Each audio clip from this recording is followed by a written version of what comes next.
Brought to you by V-Guard.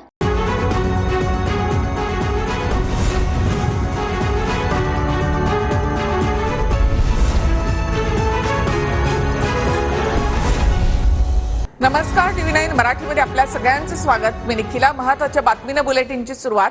महाराष्ट्रामध्ये भाजपच्या नेतृत्वाचं विकेंद्रीकरण होणार अशी माहिती सूत्रांकडून मिळते.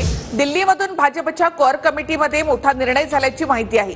कोणत्याही एका नेतृत्वावर भाजप अवलंबून राहणार नाही. एक नेतृत्व म्हणजे मग हायकमांडचं बोट नेमकं कुणाकडे, अशी चर्चा त्यानंतर होते. केंद्रीय नेतृत्व राज्यातल्या घडामोडींवर लक्ष ठेवून असणार आहे.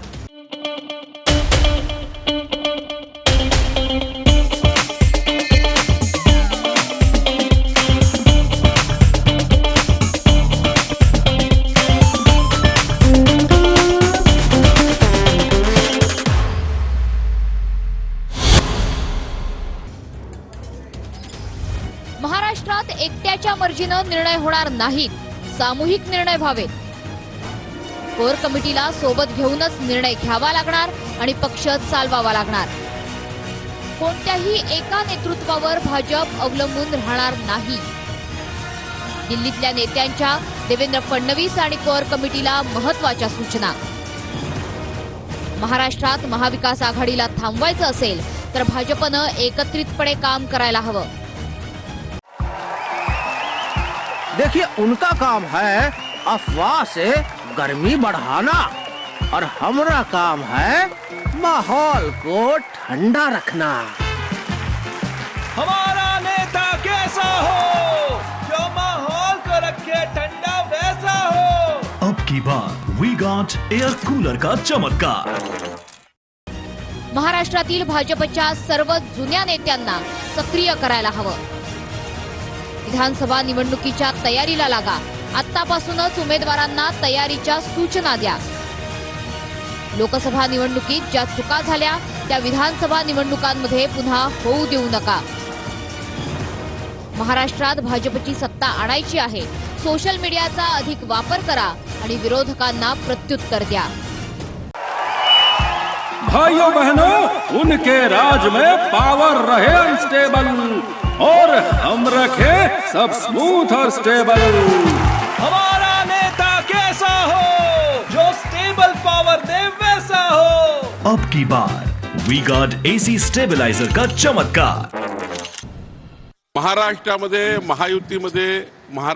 एकनाथजी मुख्यमंत्री आहे, सरकार आहे. अजितदादा, देवेंद्रजी आहे. महायुतीचे मुख्यमंत्री कोण असेल यावर कुठलीही चर्चा आज नाही. परंतु देवेंद्रजी महाराष्ट्राचे आमचे भाजपाचे नेते आहेत. भारतीय जनता पार्टीला देवेंद्रजीचे नेतृत्व आहे. आमचे केंद्रीय नेतृत्व असेल, आमचे प्रभारी असेल, भूपेंद्रजी आहेत, आमचे अश्विनी वैष्णवजी आहेत, आमचे महायुतीचे नेते आहेत, एकनाथजी वगैरे सर्व बसतील, निर्णय करतील. उनका बैकअप सिर्फ कल तक और हमारा चांद तक.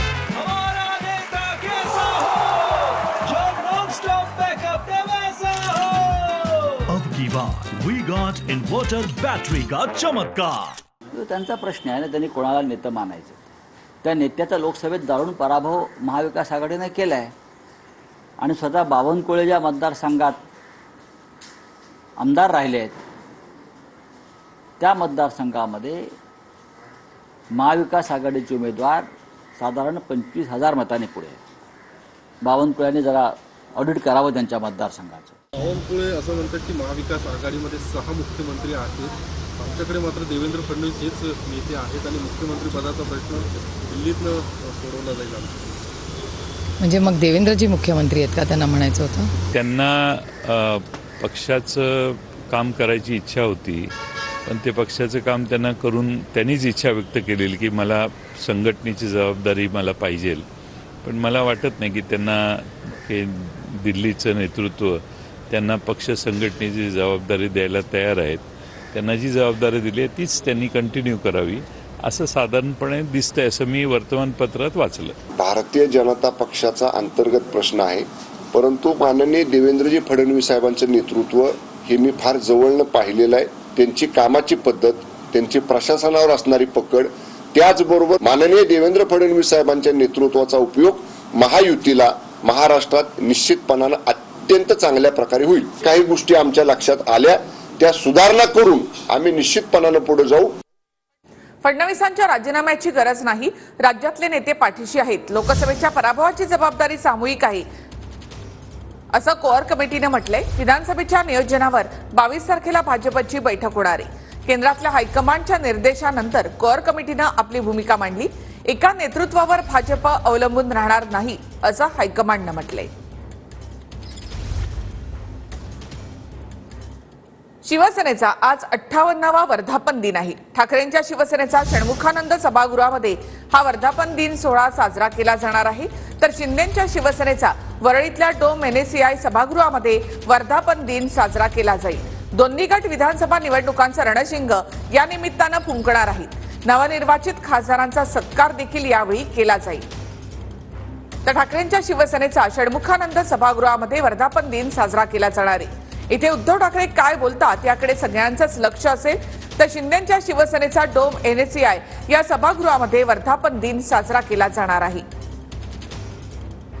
नुकत्याच लोकसभा निवडणुका झाल्या आणि त्यामधल्या यशानंतर आता उद्धव ठाकरे तसंच मुख्यमंत्री एकनाथ शिंदे काय बोलतात याकडे लक्ष असणार आहे. थेट आपण जाऊयात षण्मुखानंद सभागृहाच्या बाहेर आमचे प्रतिनिधी कृष्णा सोनारवाडकर यांच्याकडे. कृष्णा, षण्मुखानंदमध्ये ठाकरेंचा वर्धापन दिन या ठिकाणी साजरा केला जाणार आहे.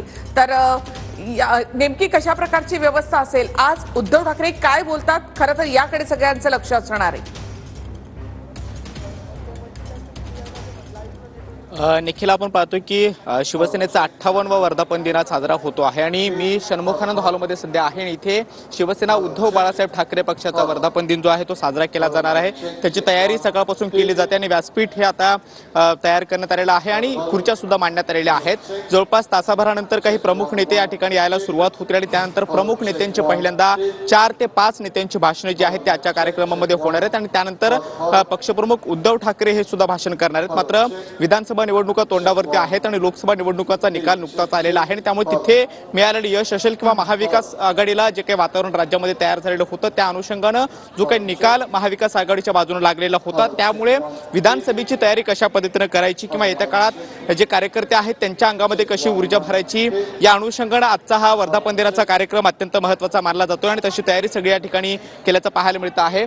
बाहेर अनेक बॅनर जे आहेत ते सुद्धा लावल्याचं पाहायला मिळतं आहे आणि त्यामुळे दोन्ही ठिकाणी शिवसेना उद्धव बाळासाहेब ठाकरे पक्षाचा वर्धापन दिन हा सायनमधल्या षण्मुखानंद हॉलमध्ये होतोय तर दुसरीकडे वरळीच्या डोममध्ये मुख्यमंत्री एकनाथ शिंदे यांच्या शिवसेनेचा कार्यक्रम होतो आहे. वर्धापन दिन साजरा होतोय त्यामुळे दोन्हीकडची भाषणे जी आहेत. धन्यवाद कृष्णा. थेट आपण जाऊयात आता शिंदेच्या शिवसेनेच्या या वर्धापन दिन सोहळ्यामध्ये. गिरीश गायकवाड आमचे प्रतिनिधी तिथे उपस्थित आहेत. गिरीश, आज मुख्यमंत्री एकनाथ शिंदे काय बोलतील याकडे देखील लक्ष असेल. मात्र एकूणच थीम कशा प्रकारची असणार आहे, कशा प्रकारची व्यवस्था असेल आणि कार्यक्रम नेमका कसा असेल? नक्कीच निखिल, आपण पाहतोय की या ठिकाणी अगदी जय्यत तयारी करण्यात आलेली आहे आणि यापूर्वीच सांगितलेलं आहे की आमचा स्ट्राईक रेट चांगला आहे त्यामुळे विजयाचा भगवा विजय जो आहे तो या ठिकाणी साजरा केला जातो. आपण ही थेट दृश्य या ठिकाणी पाहतोय. शिवसेनेचा भगवा विजय या ठिकाणी साजरा केला जातो. 58वा वर्धापन दिवस आहे आणि त्या निमित्तानं शिवसेनेचा भगवा विजयाच्या भगव्या शुभेच्छा या ठिकाणी देण्यात येतात. आपण पाहतोय या ठिकाणी एक भव्य दिव्य व्यासपीठ ठेवण्यात आलेलं आहे आणि अगदी रंगारंग कार्यक्रम या ठिकाणी आहे. आपण पाहतोय मनीषा कायंदे जी आहेत त्या सुद्धा या ठिकाणी पाहणी करतायत. तर कार्यकर्ते जे आहेत ते सुद्धा या ठिकाणी आता येऊन बसायला सुरुवात झाली आहे. जवळपास 2000 लोक या ठिकाणी NACI डोममध्ये बसतील अशी व्यवस्था या ठिकाणी करण्यात आलेली आहे. वातानुकूलित हे संपूर्ण NACI डोम परिसर आहे आणि या ठिकाणी जे प्रवक्ते आहेत त्यांनी सुद्धा आता या ठिकाणी आसन घ्यायला सुरुवात केलेली आहे. राजू वाघमारे या ठिकाणी आपण थेट त्यांच्याकडे जाऊयात. कशा पद्धतीचं वातावरण आहे, किती उत्साह आहे? उत्साह प्रचंड आहे कारण आमचा वर्धापन दिन 58वा वर्धापन दिन आहे आणि संपूर्ण महाराष्ट्रातून पदाधिकारी आमचे नेते मंडळी आता सगळे या ठिकाणी येत आहेत आणि 58वा जो नक्कीच हिंदुहृदय सम्राट शिवसेना प्रमुख बाळासाहेब ठाकरे यांनी शिवसेनेची जी स्थापना केली 58 वर्षापूर्वी ती अशा बेमान लोकांना छातीवर घेण्यासाठी नाही, ज्यांनी मराठी राज्याशी मराठी माणसाशी बेमानी केली त्यांच्याशी संबंध ठेवून बाळासाहेब ठाकरेंनी पक्ष कधी पुढे नेला नाही. जे सोडून गेले त्यांच्याशिवाय बाळासाहेबांनी निष्ठावंत शिवसैनिकांच्या मदतीनं ही शिवसेना इथपर्यंत आणली आणि ती उद्धव ठाकरे साहेबांनी त्याही पुढे घेऊन गेली. संजय राऊत हा का शिवसैनिक आहे का? लोकप्रमामध्ये काम करणारा माणूस सहज सामनामध्ये नोकरीला लागला, करता करता कुणाची हुजरेगिरी करून तिथं तो कार्यकर्त्याच्या भूमिकेत आला आणि नेता झाला. त्याला काय माहिती हे आंदोलन, त्याला काय माहिती आहे बाकीच्या भानगडी? शिवसेना कशी होती, काय होती, कसं होतं शिवसेना भवन, काय चालायचं तिथं, हे त्याच्याशी याचा काही संबंध नाही. म्हणून असली नकलीचा फरक करायचा याची लायकी सुद्धा नाही आणि हे त्यांनी करू पण नाही. वारसदार कदापि होऊ शकत नाही. यांचं राजकीय जीवन फार अल्प आहे, लक्षात ठेवा. कोण वारसदार? अरे खऱ्या अर्थानं बाळासाहेबांचे वारसदार हे उद्धव बाळासाहेब ठाकरे होऊ शकतात. शिवसेनेचे वारसदार हे सुद्धा उद्धव बाळासाहेब ठाकरे होऊ शकतात. तुम्ही कुठले आलेत वारसदार? तुम्ही वारसदार नाही, तो वार करणारे कसदार, वार करणारे कसदारात. शिवसेनेचं नाव आज आमच्या बरोबर आहे. त्या शिवसेनेचं अधिकृत घटनेनं कायद्यानं दिलेलं धनुष्यबाणाचं चिन्ह आमच्या बरोबर आहे. त्यामुळं खरी शिवसेना ही आज शिवसेनेचा वर्धापन दिन मुख्य नेते माननीय एकनाथजी शिंदे साहेबांच्या नेतृत्वाखाली आणि वंदने हिंदू हृदय सम्राट स्वर्गीय बाळासाहेब ठाकरे साहेब आणि धर्मवीर आनंद दिघे साहेबांच्या आशीर्वादानं वरळीच्या डोममध्ये जो काय आमचा वर्धापन दिनाचा सोहळा होतोय तो खऱ्या शिवसेनेचा वर्धापन दिन सोहळा आहे. त्यावेळी या पुढल्या बातम्यांकडे. शिंदेसोबत आधी 16 जण वाहून गेले, प्रलोभनं देऊन पक्ष फोडला आणि 16 जणांसोबत बाकीचे धावून गेले, अशी टीका किशोरी पेडणेकर यांनी केली आहे. तर किशोरी पेडणेकर म्हणजे बॉडी बॅग प्रकरणातील आरोपींना असा खोचक सवाल शीतल म्हात्रेंनी केला आहे. पहिले जे 16 लोक वाहून गेले, 16च गेलेले, मग प्रत्येकाला हे म्हणजे आमिष दाखवलं गेलं. बच्चू कडूंनी तर स्पष्ट सांगितलं की मला देवेंद्र फडणवीसचा फोन आला, म्हणजे इतर पक्षानेही आमचं फोडण्याचं काम केलं. त्यामुळे वाहून गेले आणि त्याच्यावर नंतर जे धावून गेले असे 40-45 गद्दार आज महाराष्ट्र म्हणतोय, मी नाही म्हणत आहे. किशोरी पेडणेकर म्हणजे त्या बॉडी बॅग्स, कोविडच्या बॉडी बॅग्स मध्ये जे आरोपी वगैरे आहेत त्या का? त्याच का? त्या जर बोलत असतील तर त्यांना मला वाटतं बोलण्यापलीकडे काही येत नाही. त्यांनी, मी परत एकदा सांगते, त्यांनी त्यांच्या पक्षाचं नाव सांगावं, त्यांनी त्यांच्या पक्षाचं चिन्ह सांगावं आणि त्यांनी जे मेन्शन केलेलं आहे निवडणूक आयोगाकडे, त्यामध्ये त्यांचा फाउंडेशन डे हा 10 ऑक्टोबर असा त्यांनी मेन्शन केलेला आहे, त्याबद्दल त्यांनी सांगावं. कदाचित त्यांनी वाचलं नसेल, त्यांना जरा वाचायला थोडासा प्रॉब्लेम होतो इंग्लिश बोलायला आणि वाचायला. बाटगा अधिक कडवट असतो असं म्हणतात, त्यामुळे बाटग्यांना या सगळ्या गोष्टींची गरज पडत असेल. वर्धापन दिवस एकच आहे आणि तो षण्मुखानंदमध्ये होत आहे. आता त्याचा क्लोन म्हणून जर एखादा इव्हेंट कुणी करत असेल तर आपल्याला काही त्या इव्हेंटवर बोलायची गरज नाही. मला वाटतं पीपल विल आन्सर. लोक या सगळ्यांचं उत्तर देतील. लोकांनी लोकसभेला उत्तर दिलेलं आहे आणि लोक विधानसभेला सुद्धा उत्तर देतील.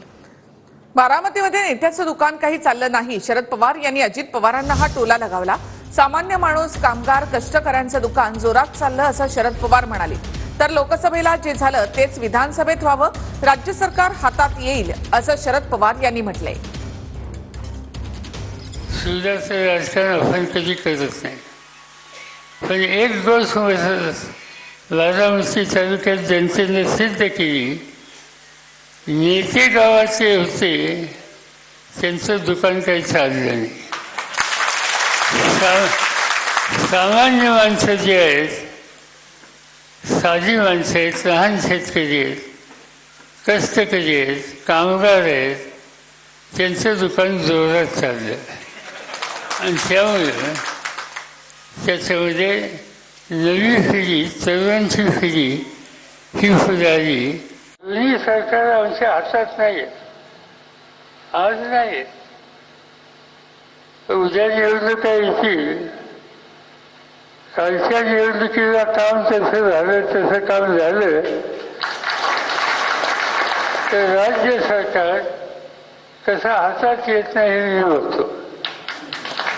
आणि राज्य सरकार हातामध्ये आलं तर ही दुखणी दुरुस्त करायला वेळ लागणार नाही. मनोज जरांगे पाटील मराठवाड्याचा दौरा करणार आहेत. 6 जुलैपासून जरांगे पाटील हिंगोलीमधून आपल्या दौऱ्याला सुरुवात करतील. जरांगे पाटील हिंगोली, बीड, परभणी, लातूर आणि जालना असा दौरा करणार आहेत आणि या दौऱ्याच्या दरम्यान ते 288 मतदारसंघामध्ये चाचपणी देखील सुरू करतायत। मागण्या पूर्ण न केल्यास 288 जागा लढवणार असा इशारा जरांगे पाटील यांनी सरकारला दिलाय। शांतता जनजागृती रॅली आम्ही जिल्ह्यात ठेवलेले आहेत। आमचा जिल्ह्यातला सगळा मराठा एकत्र येणारे आणि शांततेत आपल्या लेकराला न्याय मिळावा म्हणून मागणी करणारे, जिल्ह्यात कुठेही मराठा समाज विखरून राहणार नाही।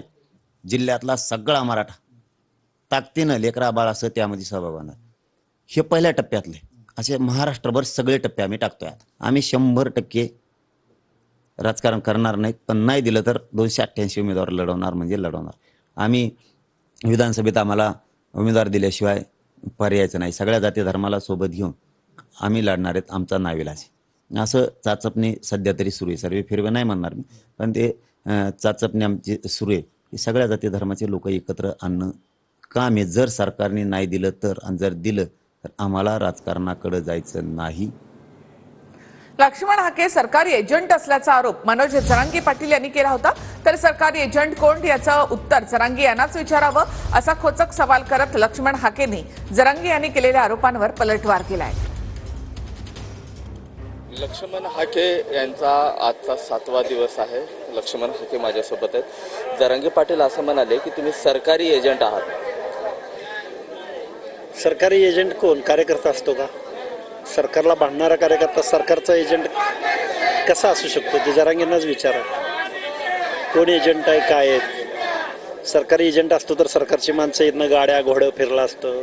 आमदार, मंत्री, मी अशी इथनं आले असते ना, आतापर्यंत एकही आलेलं नाही, मग कसा एजंट असू शकतो? त्यांनाच त्या प्रश्नाचं उत्तर विचारा की जर मराठा समाजाला जर ओबीसी मधून आरक्षण दिलं नाही तर येणाऱ्या काळामध्ये विधानसभा निवडणुका लढवेल असे ते म्हणाले। निवडणुका त्यांचा पॉलिटिकल अजेंडा तर पहिल्यापासूनच होता, त्यात नवीन काही नाही। लोकसभेला त्यांनी काय करायचं ते केलेलंच आहे। आणि कुणाच्या जोरावर ते म्हणजे कुणाला बरोबर घेऊन करणार आहेत निवडणुका कुणाबरोबर जाऊन करणार आहेत? सांगावं मला काहीतरी, ते कुणाला बरोबर घेणार आहेत?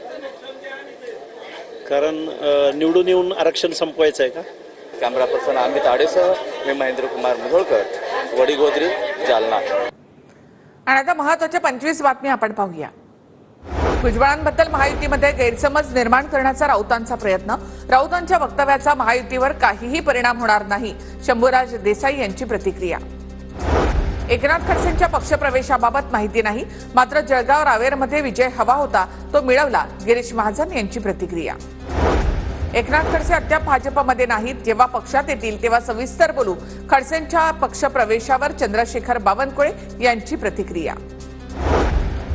संघावर आणि अजितदादांवर भूमिका मांडायला मिटकरी लहान आहेत, कटुता निर्माण होणार नाही याबाबत बोल घेवड्यांनी काळजी घ्यायला हवी, प्रवीण दरेकरांची अमोल मिटकरी यांच्यावर टीका। उत्तर महाराष्ट्राला आजपर्यंत गृहमंत्रीपद मिळालं नाही, गिरीश महाजन यांना गृहमंत्रीपद मिळालं तर कायदा सुव्यवस्था याचा प्रश्न मार्गी लागेल, मुक्ताईनगरचे आमदार चंद्रकांत पाटील यांना विश्वास। रोहित पवार आणि जयंत पाटलांमध्ये मतभेद असल्याचा गैरसमज, विधानसभा निवडणुकीकडे गांभीर्यानं बघा, उत्सुकतेमध्ये चुकीची माहिती बाहेर यायला नको, सुप्रिया सुळेंचा पक्षातल्या नेत्यांना सल्ला।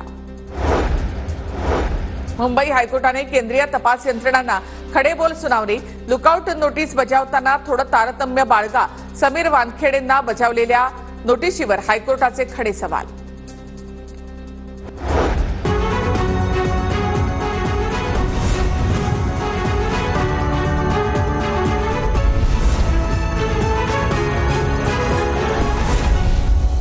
Brought to you by V-Guard